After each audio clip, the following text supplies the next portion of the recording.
Good day, ladies and gentlemen, and a very warm welcome to the Mass Financial Services Q2 FY22 post-results conference call hosted by Batlivala & Karani Securities India Private Limited. As a reminder, all participant lines will be in the listen-only mode. There will be an opportunity for you to ask questions after the presentation concludes. Should you need assistance during the conference call, please signal an operator by pressing star then zero on your touchtone phone. Please note that this conference is being recorded.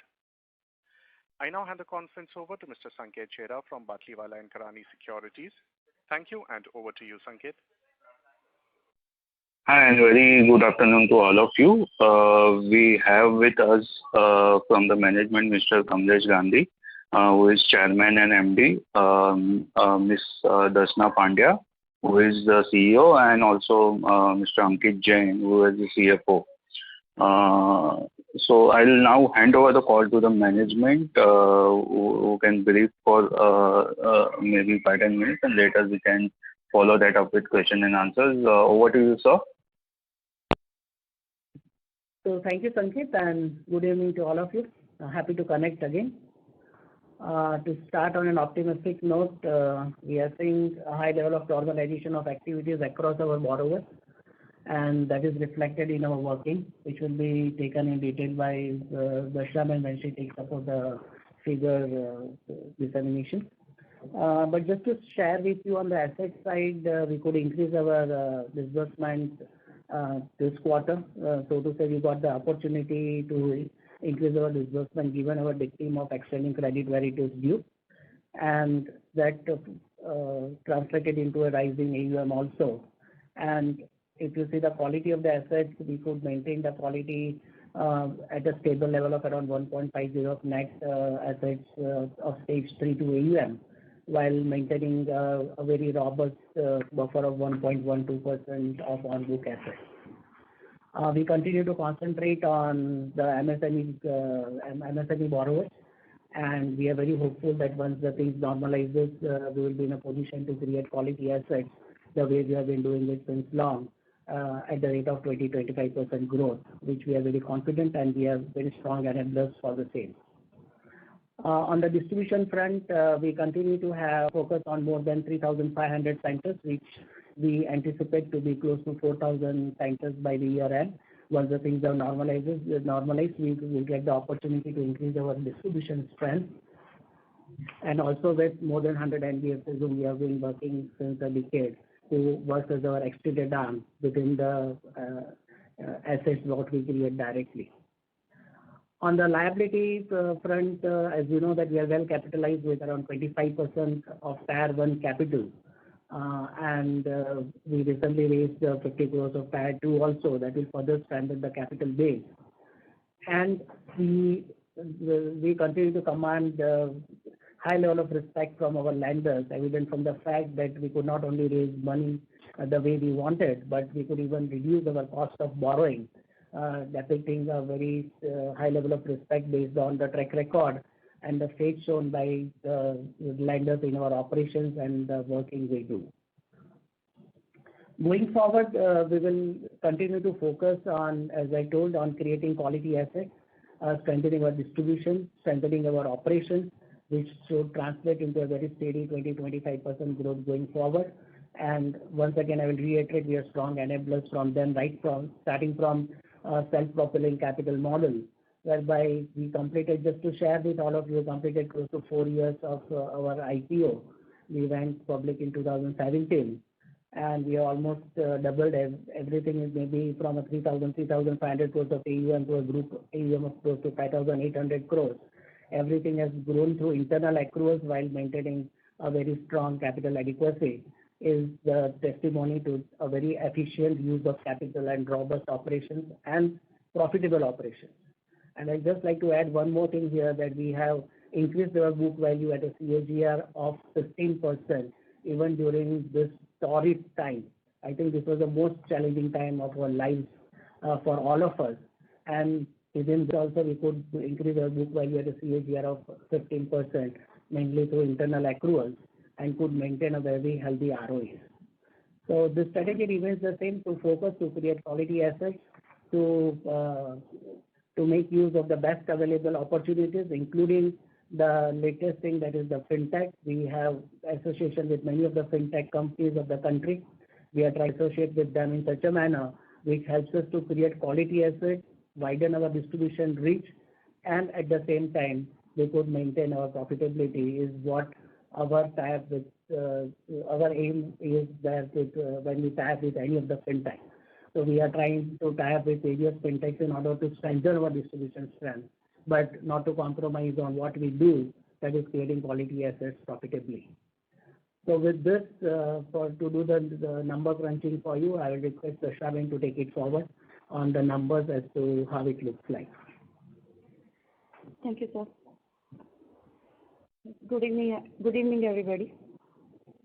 So now coming to the numbers, as shared that our AUM has grown from 5,160 crore last quarter to 5,485 crore this September. So, and mainly the main products are micro enterprise loan and SME loan, which is contributing around 89% of the total portfolio, and 11% is coming from bills. If we compare the numbers with last September, the main growth is in SME product. It has grown by 21.83%, and which has been compensated by the growth has been compensated by micro enterprise loans.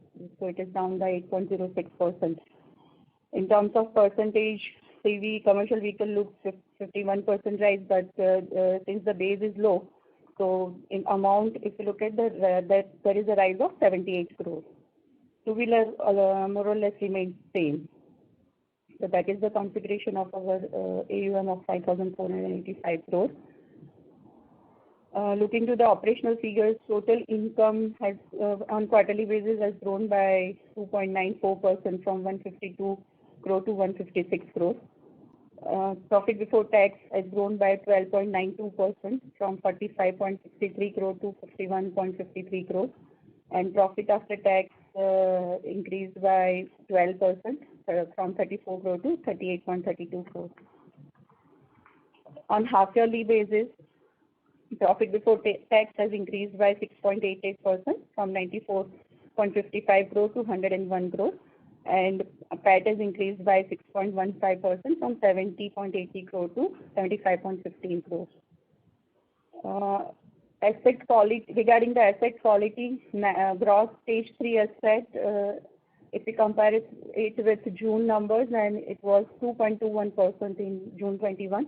Now it is 2.30%, and next stage 3 asset is 1.8% as compared to 1.74% in June 21. Our restructured book stands at around 29 crore, which is 0.54% of the total portfolio, and as on March it was around 15 crore. We hold special COVID provision of 49 crore, which is 1.12% of our on-book assets. So this was regarding the finance company. Now coming to the housing finance numbers. AUM as on September is now 300 crores as compared to 281.72 crore last September. Total income has increased by has come down by 1.15% from 9 crore 33 lakhs to 9 crore 22 lakhs. PBT has increased by 25.75% on quarterly basis from 1 crore 50 lakhs to 1 crore 89 lakhs, and PAT has increased by 26.44% from 1 crore 17 lakhs to 1.48 crore. On half-yearly basis, PBT has increased by 1.44% from 2 crore 91 lakhs to 2 crore 95 lakhs, and PAT has increased by 3.68% from 2 crore 22 lakhs to crore 31 lakhs. Regarding the quality of the asset, gross stage 3 asset stands at 0.65%, and net stage 3 assets 0.46% as compared to 0.59% and 0.42% respectively in last June 21. Here also we hold COVID provision of around 3 crores, which is 1.2% of on-book assets. And in our housing portfolio, the restructured book stands at 0.91%, which is 2 crores 72 lakhs in terms of amount. So this was regarding the numbers. Now I'll request Ankit to take you through the liability management. Ma'am. Good afternoon all. To further elaborate on the capital and liability management, in the current quarter, the company through its efficient liability management was able to maintain liquidity buffer of around 875 crore and unutilized cash credit facility of around 385 crore. In addition to this, the company has sanction on hand to the tune of rupees 1,000 crore in the form of term loan and direct assignment. In the last quarter, company did around 400 crore direct assignment transactions. The company further has around 700 crore sanctions on hand, which will be utilized during the current year. The company aims to maintain around 20-25% of AUM as off-book to direct assignment transactions. Company has available cash credit limit of 1820 crore, out of which company maintains utilization of around 70%, and rest portion is kept as liquidity buffer. Further, company raised around 375 crore term loan during the quarter.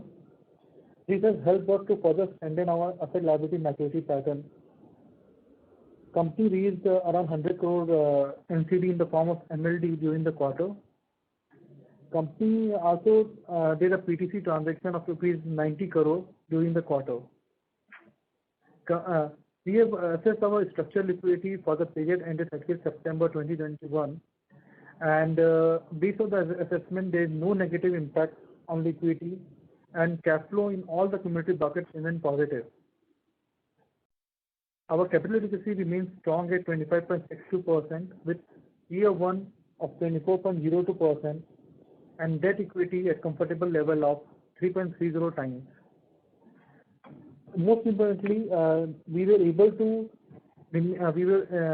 the cost of borrowing remains stable at 8.7% as compared to June quarter, which was 8.72%.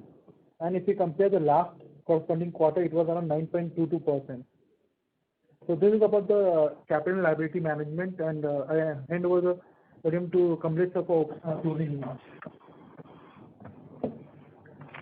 Thank you, Darshan and Ankit. So this was from our side on asset distributions and liability and the numbers being shared with you. Before I hand over for any of the question answers from your end, let me reiterate our commitment on our housing finance space, that we remain committed for a very strong growth prospects there, and we are confident of having a growth rate of 25% plus from our housing finance company also, and which will start contributing very positively now onwards. And we as a company are looking at a 3-year horizon from now. As such, we always look beyond that. But as a first phase, we are looking at a 3-year horizon, and we ourselves see that the opportunity what we see around, and with the very strong enablers we have, I think we are targeting at close to 10,000 crores within the next 3 years. We will take few thousand crores here or there, or if you pack get 10,000 crores a quarter or 2 here and there, but with the prioritizing quality, profitability, and then the growth. But we are confident of achieving all these three, given the optimistic view that we have come back to the normal, and Mars has the capabilities and the niche expertise to demonstrate this type of results. So with this, I would like to hand over for any of the question answers from your hand. Thank you very much. Ladies and gentlemen, we will now begin the question and answer session. Anyone who wishes to ask a question may press star and 1 on their touchtone phone. If you wish to remove yourself from the question queue, you may press star and 2. Participants are requested to use handsets while asking a question. Ladies and gentlemen, we will wait for a moment while the question queue assembles.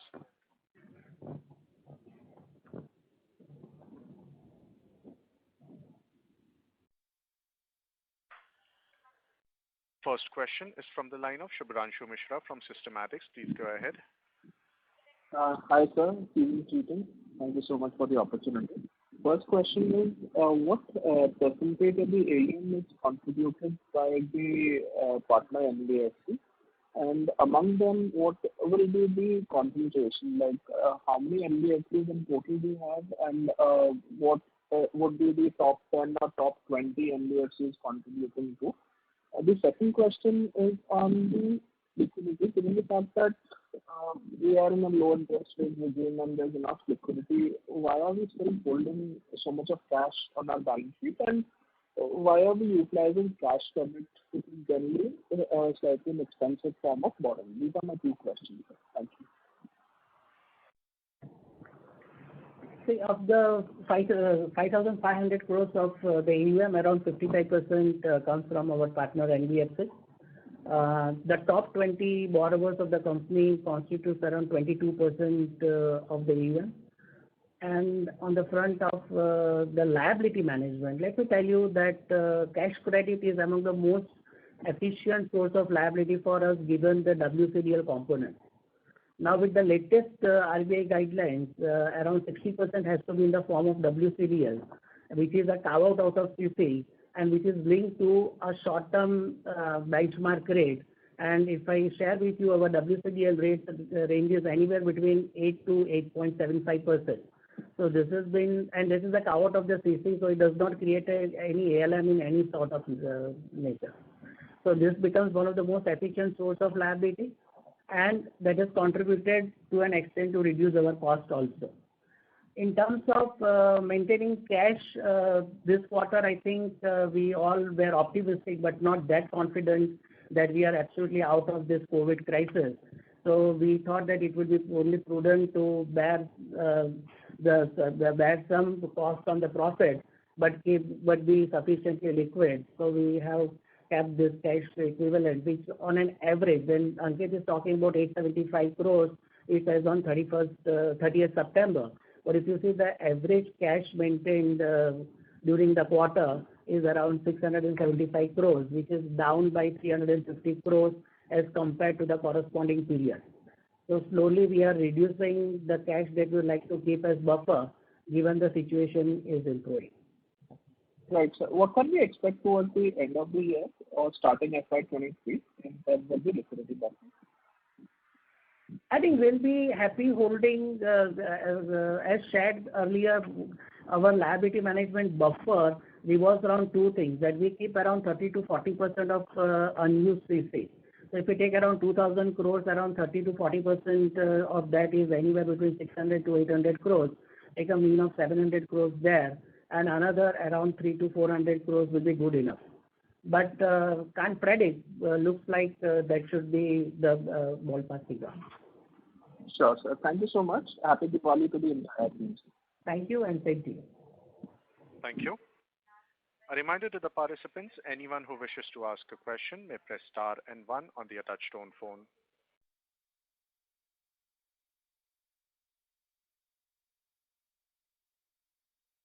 Participants, to ask a question, please press star and 1.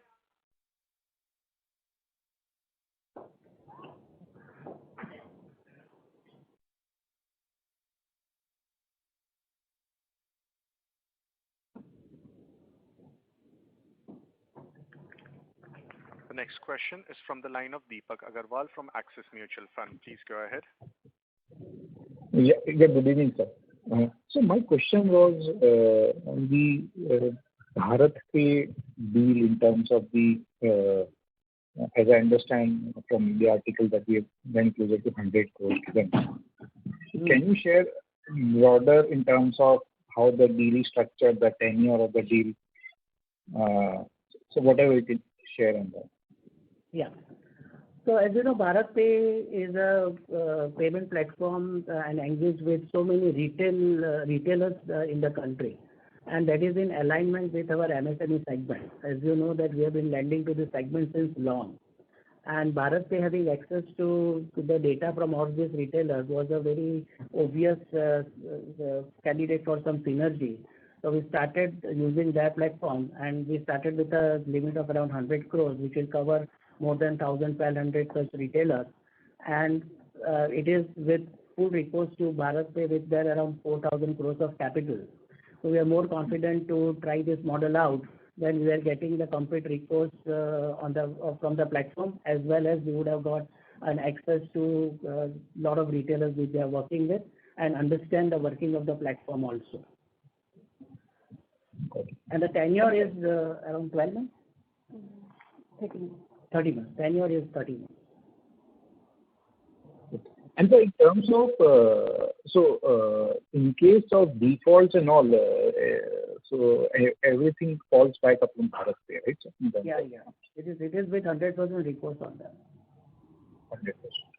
Okay. Great, sir. Yeah, thank you, sir. Thank you. Thank you. The next question is from the line of Madhu Chandade from MC Research. Please go ahead. Yeah. Hi. Am I audible? Yes. Yeah. Yes, So go ahead. I have two questions. One is you mentioned that you would like to take the assets under management to 10,000 crores.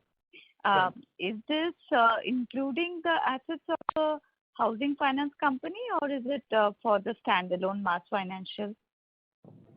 Maybe I think housing finance at its current stage from 300, we expect that to contribute anywhere between 700 to 900 crores within the next 3 years. So this 10,000 crores, what I mean will be as a combined entity mass. Okay. So from the current close to 5,500 crore, you wish to go to 9,000 crore ballpark. That is the trajectory. Yeah, within next 3 years, which will roughly translate into a 23 to 25% growth, our customary trajectory of growth. I mean, that excludes FY22, because so far FY22, the growth has been pretty lackluster. So that is what I was talking. This is an intent of the company, and that is what I shared in the opening remarks, that if we pack 10,000 crores, maybe quarter or two here or there. But the idea is that in the next 3 years, so it is September 21, by September 24, we should be close to 10,000 crores, which will translate into a CAGR of anywhere between 23 to 25%.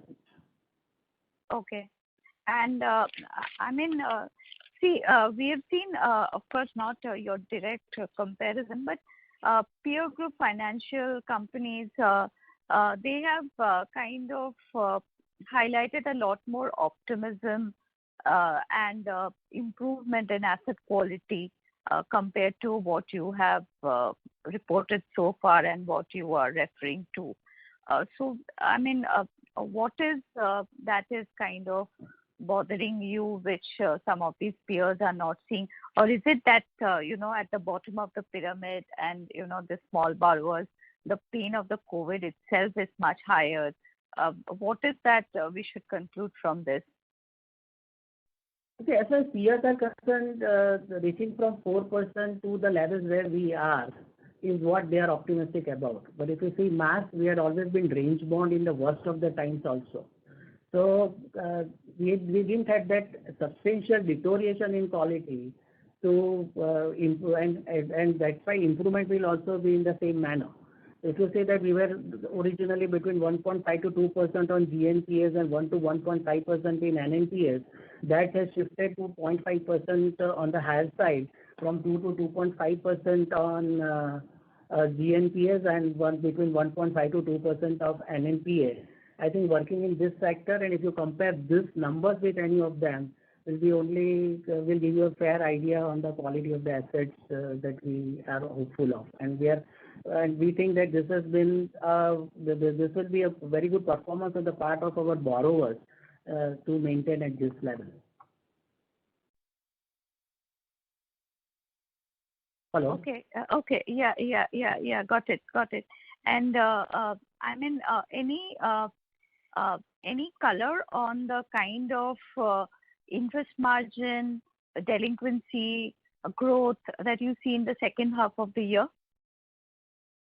So if you see, we continue to maintain a very strong business model with close to around 6.5% of NIMs, and then translating into anywhere between 2.8 to 3% of ROA.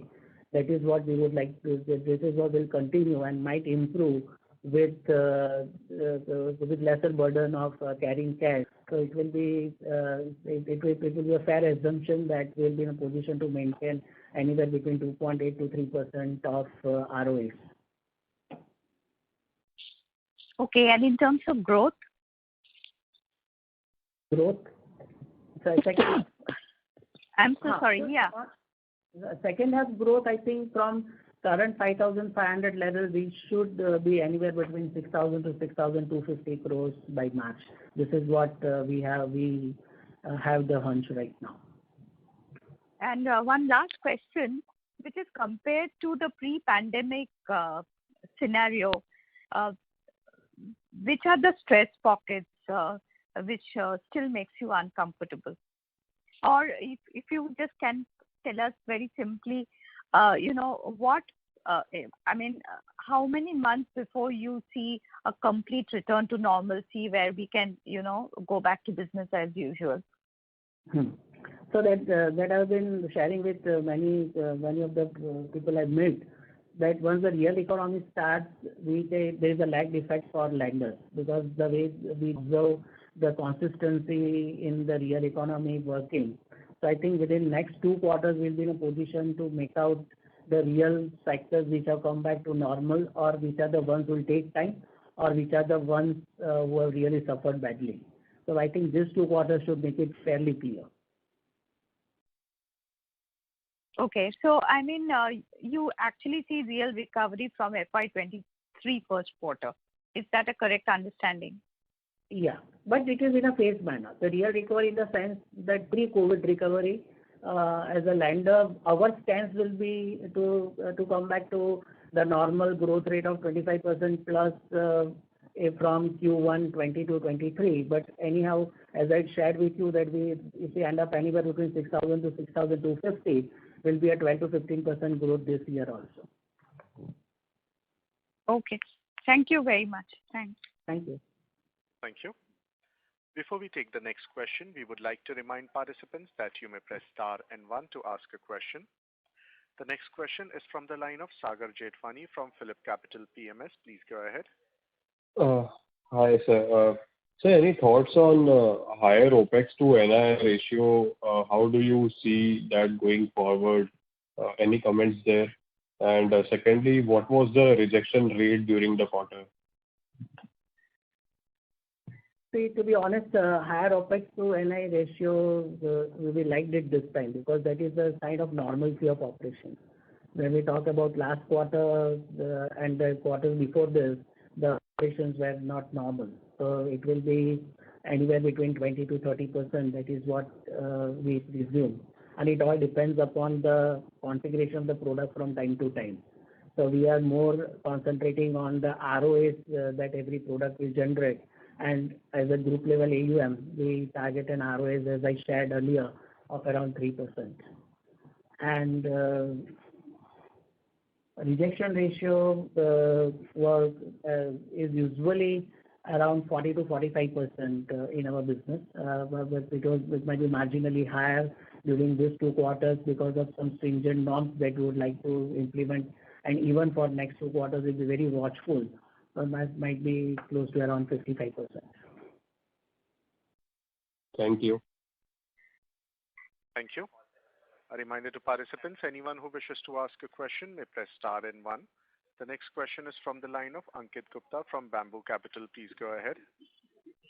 Thanks for the opportunity. Sir, on the micro enterprise loan side, how are your customers dealing with now? Because MFI has been one of the worst impacted segments. And do you think the worst is behind them and things are improving on the ground? Definitely. We are seeing that recovery rate from around low 70s have improved now to close to 80, between 85 to 90. And if you see at the sector level, the net NPAs hover around 6%. So that is a stark improvement in this last 2 quarters. And if things remain normal, I think they should improve further, because these are the borrowers who constantly require money for their working capital. These are all very small borrowers who take loans anywhere between 50,000 to 1 lakh. The cycle is around 24 to 30 months. You can't expect a capital formation of the equal size within 24 to 30 months, and their growth also. So to fuel that growth and the cycle what they have of borrowing, they need to borrow continuously. So they will not like to default. So with normalization of activities, I think we should see within next 2 quarters still more improvement in this sector. Sure. And on the target of 10,000 crore AUM over the next 3 years, which segment do you think will be the major driver of growth? Post this COVID experience, as a company, will we like to give more emphasis on enterprise loan, or will we shift more towards SME, housing, two-wheeler, and commercial vehicles? More or less, the configuration will remain the same. MSMEs, we would like to club the MSME segment, that is MEL and SME, which is currently is around 88%. With increase in the wheels portfolio, once the things normalizes, we might see around 80% coming from our MSME sector and 10%, 20% coming from wheels. And if you include housing can contribute another 10%, so it will be 70, 20, 10, so to say. Sure. So our focus will also continue towards funding these NBFCs from micro enterprise loan segment, and SME will also grow. So it's not that we'll be focusing more on SME loans, which are direct loans to the customers instead of micro enterprise loans.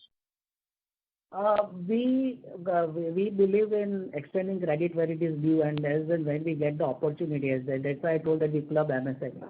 That is micro enterprise loans and SME. It all depends upon what opportunity we get in the marketplace, and which is the best distribution model, be it distributing through our 4,000-5,000 centers which we are slated to increase to, or maybe through a distribution through around 100 NBFCs. The idea for us is an efficient last mile delivery of credit, which creates a win-win situation for the borrowers and all the intermediaries.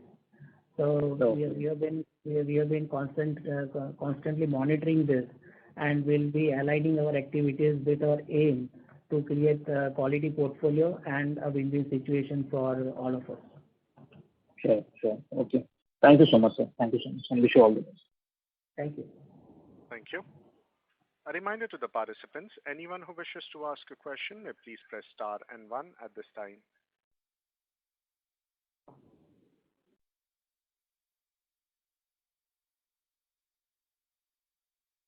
Participants, to ask a question, please press star and 1.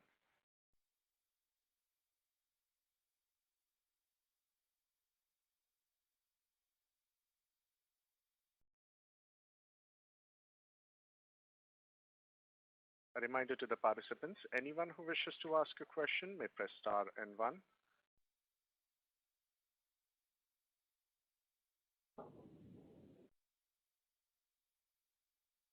The next question is from the line of Sagar Jetwani from Phillip Capital PMS. Please go ahead. Thanks for the follow-up. Hope this COVID goes off, but in any situation, God forbid, if the cases start rising again, or maybe if they are up and down somewhere in range, when do you decide and how do you decide that yes, we should kind of stringent our underwriting process now, and we should be relatively lenient in terms of lending, or push the credit. So how do you decide that? And are there any parameters in place?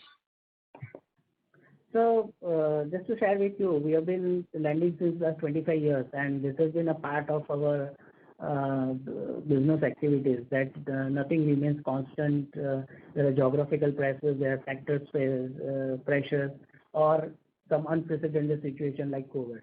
So we revolved on the formula of extending credit where it is due, understand the customer, understand the micro, understand the macro situation on an ongoing basis, and then calibrate our credit screens from time to time. So this is a very continuous exercise. Since COVID is so pervasive that everybody knows that. But if you ask lender, we come across this situation on a daily basis, where we need to calibrate things on a very regular, constantly, in order to achieve our goal of exceeding credit where it is due. It's a very regular exercise for us. Okay, thank you. Thank you. A reminder to the participants, anyone who wishes to ask a question may press star and one at this time.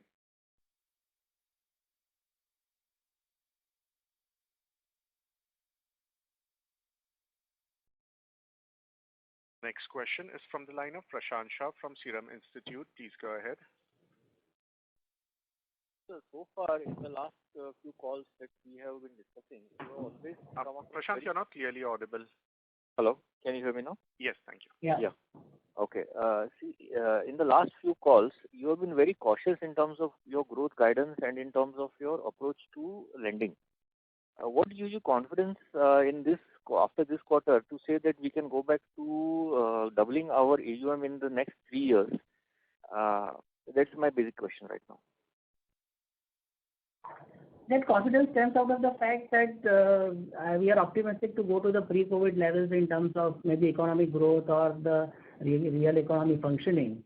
And if you see our last 25 years growth trajectory, you will see that we have always doubled our AUM every 3 to 4 years, which gives us a growth rate of anywhere between 20 to 25%. So it's very simple, pre-COVID times, pre-COVID growth. No, I get that, sir, that your track record has been, there's no question on your track record. My question was pertaining from the perspective of how have things changed on the ground that you have got the visibility to say that we can go back to the pre-COVID growth again? Yeah, definitely. And as I shared in my press release also, that I started this press release with an optimistic note which I experienced at the ground level, that among our borrowers we are seeing a lot of normalization of activities. We are seeing a lot of demand coming from them, and on the contrary, few of them expanding their capacity. So we are seeing a lot of positivity all around, and we presume, and by talking to them, they will be growing once again or even faster than what they were doing earlier. So this stems out of the fact that the information what we get from the ground level is very, very positive. Okay. And on the context of the growth that you're doubling, you mentioned about growth coming from which segments, but will this growth also include your geographical expansion, or you continue to focus on these core areas only where you are present right now?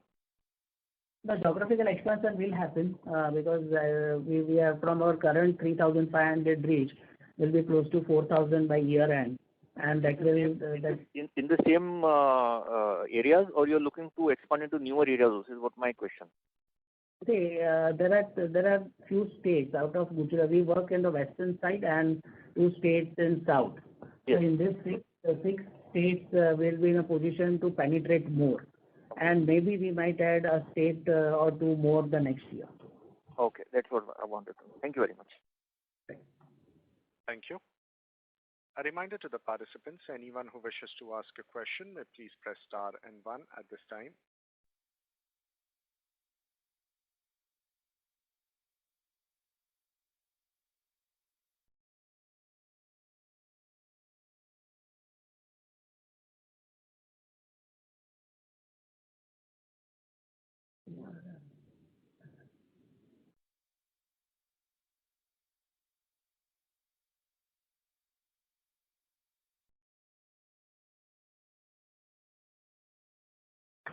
Participants, to ask a question, please press star and 1.